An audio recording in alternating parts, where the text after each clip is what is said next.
Bonjour à tous, que le nom du Seigneur Jésus soit béni.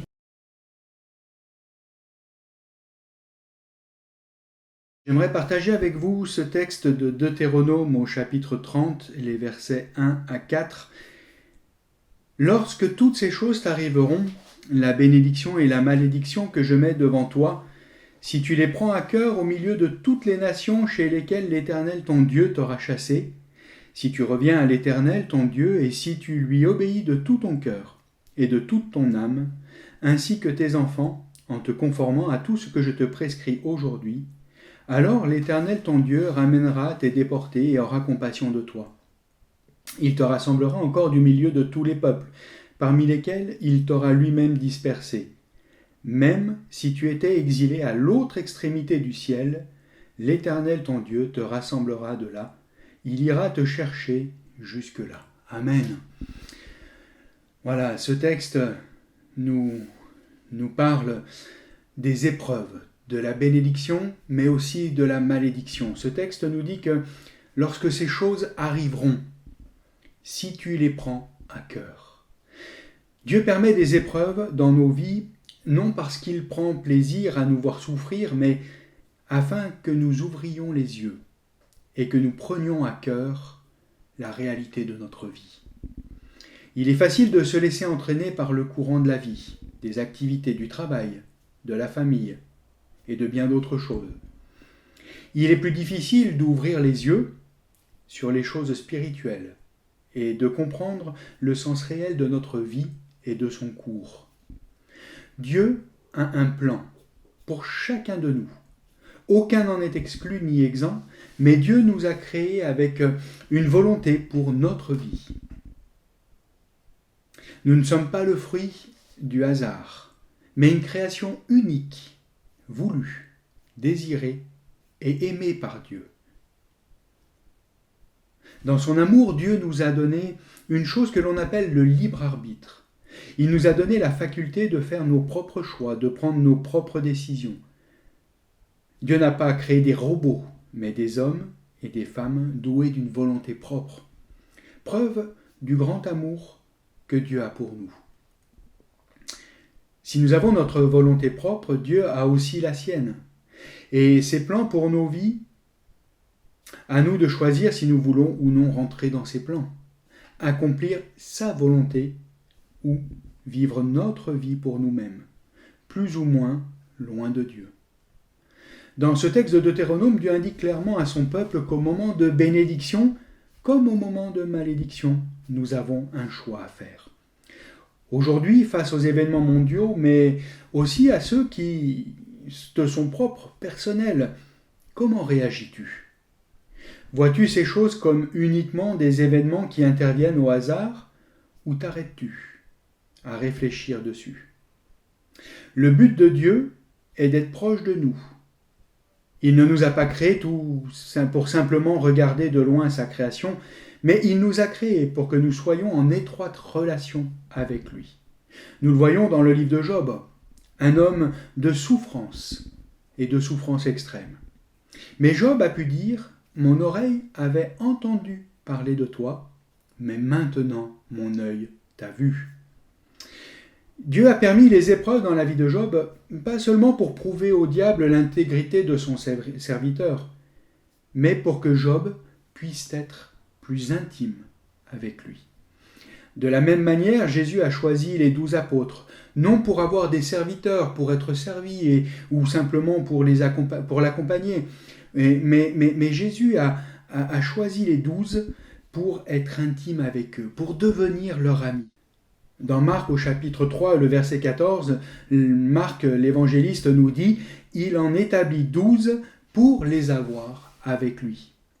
Parfois nous pensons que ce qui nous arrive est trop dur, que l'épreuve va nous submerger, nous anéantir. Pourtant Dieu dit dans le Deutéronome toujours, les versets 11 au verset 15, nous disent « Le commandement que je te prescris aujourd'hui n'est certainement pas au-dessus de tes forces, ni hors de ta portée. Il n'est pas dans le ciel pour que tu dises « Qui montera pour nous au ciel et ira nous le chercher ?» ou « Qui nous le fera entendre afin que nous le mettions en pratique ?» Il n'est pas de l'autre côté de la mer pour que tu dises « Qui passera pour nous de l'autre côté de la mer et ira nous le chercher? Qui nous le fera entendre afin que nous le mettions en pratique? Non, cette parole, au contraire, qui est tout près de toi, dans ta bouche et dans ton cœur, afin que tu la mettes en pratique. Regarde, je mets aujourd'hui devant toi la vie et le bien, ou la mort et le mal.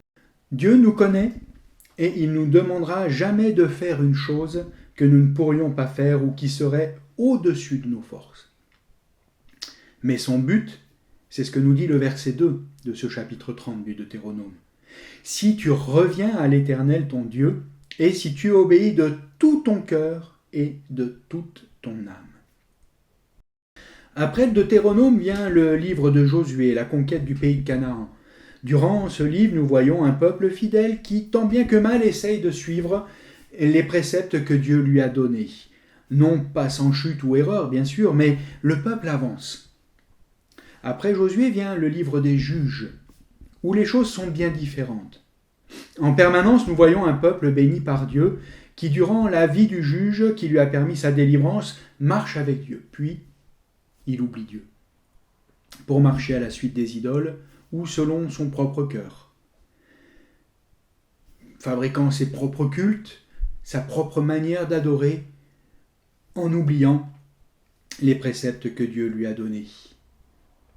Une chose est frappante dans ce livre, ce sont les paroles du genre « Nos pères ne nous ont-ils pas raconté ?»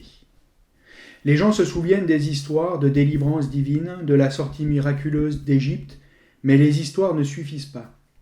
Ce dont nous avons besoin, ce dont j'ai besoin, ce dont tu as besoin, c'est de l'expérience et d'une réelle vie vécue avec Dieu. Le Deutéronome, toujours au chapitre 31, les versets 9 à 13, nous disent « Moïse mit cette loi par écrit et la remit aux prêtres, aux descendants de Lévi qui portaient l'arche de l'alliance de l'Éternel, et à tous les anciens d'Israël.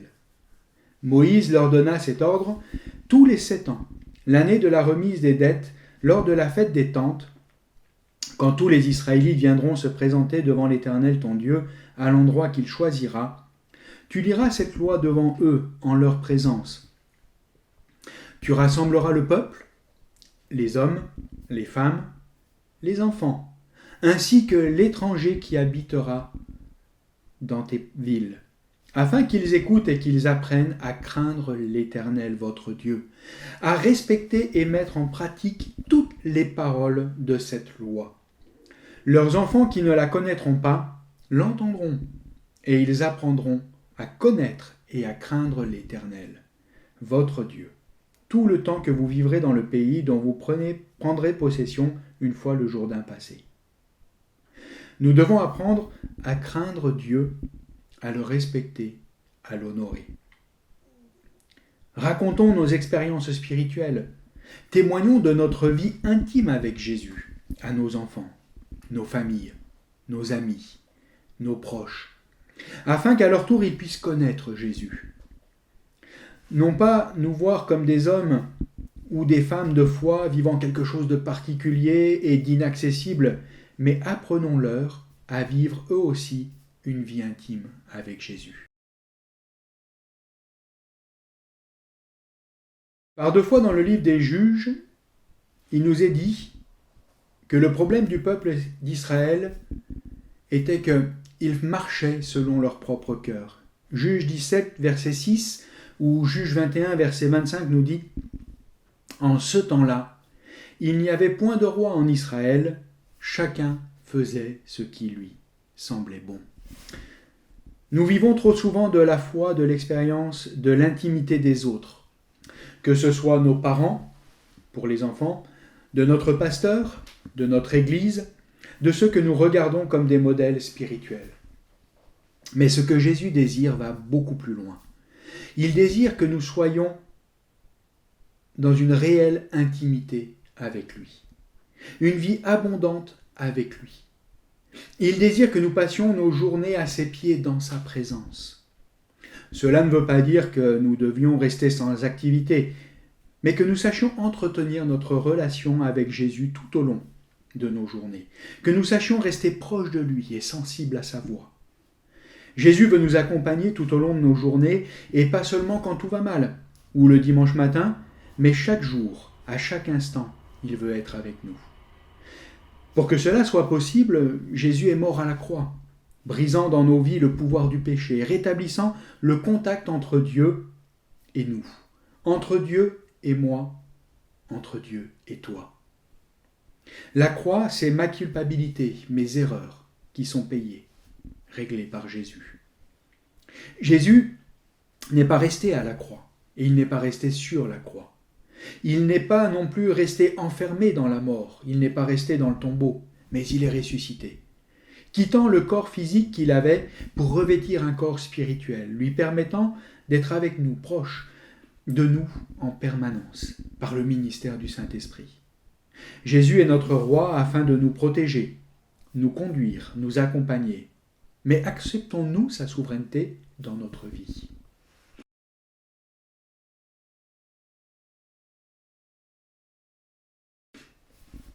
Cette vie abondante dans la présence de Dieu porte du fruit. Nous le voyons dans les Actes des Apôtres et particulièrement dans le verset 43 du chapitre 2. La crainte s'emparait de chacun et il se faisait beaucoup de prodiges, de miracles par les apôtres. Ce n'est pas que les apôtres étaient des hommes ayant reçu un pouvoir particulier, mais c'est qu'ils étaient en communion avec Jésus et que le peuple, lui aussi, revenait à Dieu. Nous aimons et aspirons souvent à voir Dieu agir. Mais le problème, bien souvent, c'est que nos cœurs sont loin de Dieu. Nos cœurs ne craignent pas Dieu. Et sans cette crainte respectueuse envers Dieu, nous ne le verrons pas agir pleinement. Revenons à Dieu, cherchons sa présence. Merci Jésus pour ces temps particuliers qu'il nous donne, où nous pouvons mettre à part du temps pour le chercher. Pour être à ses pieds, telle Marie de Béthanie, qui a délaissé pour un temps l'activité, malgré les reproches de sa sœur, et peut-être même le mépris de certains qui la voyaient là au pied de Jésus. Pourtant, Jésus ne désirait rien d'autre que Marie soit près de lui. Et il a répondu à Marthe, dans Luc au chapitre 10, verset 42, il lui dit « Une seule chose est nécessaire. Marie a choisi la bonne part qui ne lui sera point ôtée. »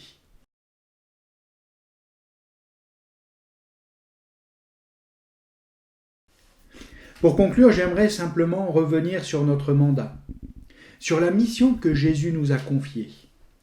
Et nous le trouvons dans Matthieu au chapitre 28, les versets 19 et 20 que vous connaissez bien. Allez, faites de toutes les nations des disciples, les baptisant au nom du Père, du Fils et du Saint-Esprit, et enseignez-leur à observer tout ce que je vous ai prescrit. Et voici, je suis avec vous tous les jours jusqu'à la fin du monde. Ne cherchons pas à faire des convertis, des chrétiens, mais cherchons et prions. Travaillons à faire de nos contemporains de vrais disciples, qui marchent à la suite du Maître et obéissent à ses commandements. Peut-être avons-nous, nous-mêmes, besoin de redéfinir dans nos vies ce qu'est être un disciple, pour notre propre vie et de revenir à Jésus totalement, sans réserve, lui obéissant avec cette crainte respectueuse de ce qu'il est, de qui il est, ne désirant rien d'autre que d'être avec lui continuellement, de le servir et de l'honorer par notre vie.